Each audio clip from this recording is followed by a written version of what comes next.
25 दिसंबर का दिन यानी कि क्रिसमस का दिन याद आते ही आंखों के सामने एक सुंदर चित्र बन जाता है।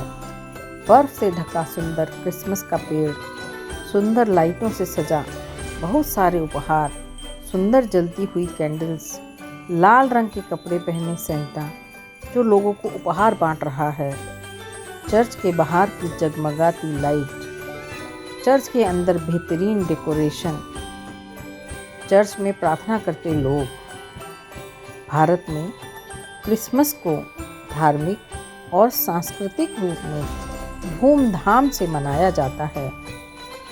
चर्च में मध्य रात्रि में विशेष प्रार्थनाएं होती हैं, घर घर में सजावट होती है, उपहार का आदान प्रदान होता है, विशेष दावतें की जाती हैं, केरल गायन किया जाता है।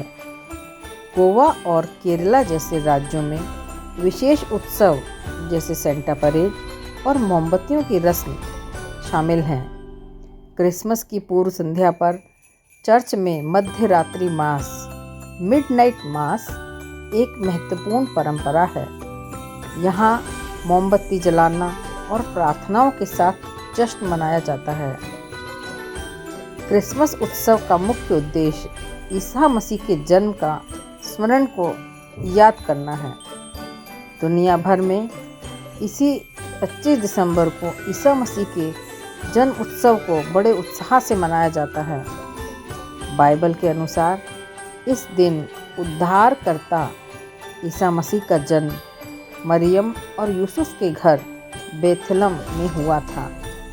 एक स्वर्गदूत के बताए अनुसार कुंवारी मरियम गर्भवती हुई और रोमन जनगणना के कारण यूसुफ के साथ बेतलाम जाने पर सराय न मिलने के कारण एक अस्तबल में यीशु का जन्म हुआ। वहाँ पर चरवाहे और बुद्धिमान पुरुष उन्हें वहाँ देखने आए। उन्होंने शिशु का नाम यीशु रखा। यह घटना ईसाई धर्म का प्रमुख केंद्र और क्रिसमस के रूप में मनाई जाती है। यह कहानी यीशु की दिव्यता, मानवता तथा सार्वभौमिक प्रेम और विनम्रता को दर्शाती है। यीशु के प्रारंभिक जीवन की जानकारी बाइबल में बहुत कम मिलती है। 30 वर्ष की उम्र के बाद उन्होंने अपनी सेवाएं शुरू की।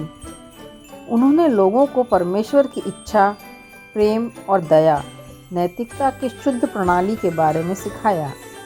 उनकी शिक्षाओं में स्वर्णिम नियम प्रमुख था। दूसरों के साथ ऐसा व्यवहार करो जैसा तुम खुद के साथ चाहते हो। ईसा मसीह की शिक्षाओं में और उनकी लोकप्रियताओं ने यहूदियों को उनके खिलाफ कर दिया। उन्हें राजनीतिक खतरे एवं धार्मिक मान्यताओं के लिए चुनौती के रूप में देखने लगे। रोमन हमेशा क्रांति से डरते थे।